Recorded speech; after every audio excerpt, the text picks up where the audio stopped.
Hello and welcome to the Penalty Box. If you are firm and you are sure that you can move and you can score. I'm Peter Clottey, and in the Penalty Box today we'll have a review of the matches in Group G.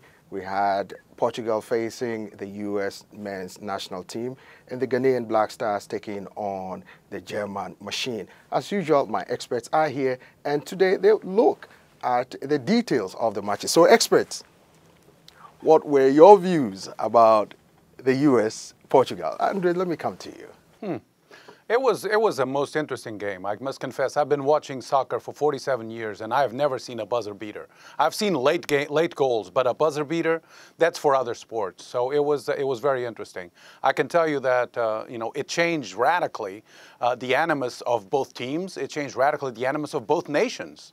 Some of my colleagues in Portugal and some of my family in Portugal were absolutely elated, even in the middle of a little bit of desperation, over the last second goal, while a couple of my colleagues and friends in the United States were just totally devastated, while at the same time holding high hopes. So a very interesting set of circumstances for this match. You know, Klinsmann looked to be shocked. I would be too.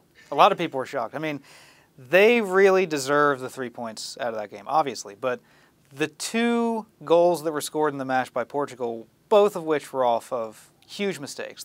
The bad defensive miscue very early in the game put them down early. They didn't let that get to them. They played well the rest of the game, but Michael Bradley really giving them that ball at the center of the pitch there at the end, just with about 40 seconds to go. All he would have had to do is complete a pass, clear it out. They probably wouldn't have had enough time to be able to get down and have another opportunity, but there it was. And Ronaldo had a really poor game, but you give him one chance to make something happen, and he can make the best of it. That's what happened. They got their point. It wasn't a bad result, but it complicates things a bit. No, the most amazing thing is that group of death turned out to be group of life, because all four teams are still alive after 2 rounds, and that's amazing. I think that no one could have predicted outcome like this. So it's just, we are witnessing really, I would say, spectacular World Cup with many surprises, Spain being out, England being out, just wonderful. Some people were speculating that it appeared the Portuguese were a little tired. I mean, they were skillful. They were a little bit more skillful than the Americans. You could tell Klinsmann really drilled the American team well, but the Portuguese were tired for some odd reason. I don't understand why. It is a tough environment. The environment where they were playing is very, very tough. And interestingly enough, that type of circumstance, from a weather standpoint, happens more often in the United States than in Portugal because of their climate. Now, one thing that I find fascinating about this particular group is the fact that we could actually have, I think for the first time in World Cup history, a group where all of the teams end up with 4 points. 4 points. Right? And everything is decided on goal differential. It would be absolutely astonishing to think that a team like this, and I guess in a lot of ways it would give it both the group of life and the group of death denominations, right? This is the group of, in between. Absolutely. Absolutely. You could clearly tell that, although the FIFA ranking you had, Germany being tops, followed by Portugal, the US, and Ghana. I mean, it could be anybody's game at any time. It's really tough. The teams in that group, even Portugal has surprisingly looked the weakest. A lot of people felt like they were pretty beatable, but they've looked in rough shape in both games. They're probably lucky to even have a point. But regardless of that, they're still a pretty quality team. They have a lot of great players. There aren't any teams in that group, as everybody thought coming in, that are extraordinarily weak. So they all can make their own case and to an extent control their own destiny in the games coming up to get the results that they need to move on. So it's really great that there is at least a group that we feel like there's not going to be a single meaningless game the entire time in that group. What surprised a lot of people was the performance of Portugal against Sweden. Yes. The way they played to qualify to the World Cup and then to get to the World Cup or the so-called promised land and then get tired, it's baffling. I think Ronaldo at that period was at his best this season.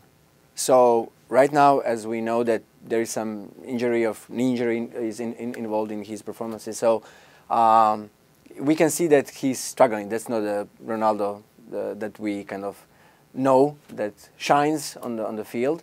So we can see the result. It's not, but still, his genius helped yesterday Portugal to score that second goal. Now, what about the Germany-Ghana match? I mean, a lot of people I spoke with said Ghana had no chance. And then, you know, Ghana put up a spirited performance against you. I think Ghana is very technically very good team. They are very well organized. I was impressed with the way how they play against Germany. They were not impressed by Germans. I mean, some people kind of get scared a little bit. Portugal, because of probably the history of playing with Germans. Ghana played very bravely, courageously, and that's the outcome, 2-2. Soccer is enough of a mystery that you could have the results that you've had. I mean, Costa Rica, nobody would ever bet on Costa Rica going through with 2 wins, right? After 2 rounds, you know, so nobody could have bet on that. In the field of the Group G, yesterday the Americans were literally 8-10 seconds away from going through with 2 victories, you know, in 2 games, right? While Germany and Portugal would be either on the waiting list or eliminated altogether. So this is a sport now where the equality of the talent and the athleticism is really started to make itself felt, right? Especially in the areas that already had some degree of a soccer tradition, and now because of new training regimens and everything else, really are coming up to par. Look at the fantastic, you know, Central America and South America, you know, results that we've seen. I think that is a long-term coming of a tradition that is there now being made possible by the new realities of a global economy and a global environment where everybody has the same kind of training opportunities. Okay. Costa Rica was supposed to be the weakest team in that group. And they're the first team to advance. Absolutely. So. You know, I heard an interview, you know, the German coach gave, and he said he was surprised by how the Ghanaian team pushed them to the wall. You know, he gave, you know, so-called props to the Ghanaian team, and he was surprised at how powerful they played against them. They could have easily lost the match, he said. It was a different type of soccer. I mean, everyone talks about the German machine. The Ghanaians outran them, outflanked them. They looked like they were younger. They looked like they were hungrier than the Germans. They played with a lot of passion. That's a really underrated aspect of soccer. When a team comes into the game, they just look like they wanted more. And the Ghanaians have looked like they've really wanted to advance in both of the games that they played. They played really well. So we are up to looking at Germany facing the United States. Who do you bet on? No predictions. After you know, these 2 rounds, it's really, what do you say? You know, like. So imagine a scenario where next weekend we will be here discussing the fact that the USA and Ghana went through in the group of death. Right. Now that would be quite a surprise, but it is a new reality. And one thing that is fabulous about this World Cup is the number of goals that are being scored. It is truly amazing, and it makes the game that much more interesting.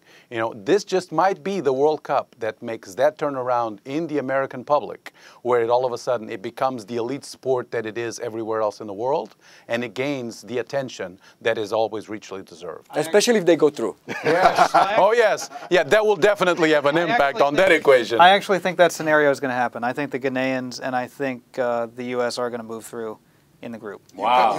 You cannot. But you know, you cannot take any game for granted at this ongoing World Cup. Thanks, folks. This is about all time we'll permit us for today. Thanks for joining us in the penalty box. I'm Peter Clottey. Bye for now.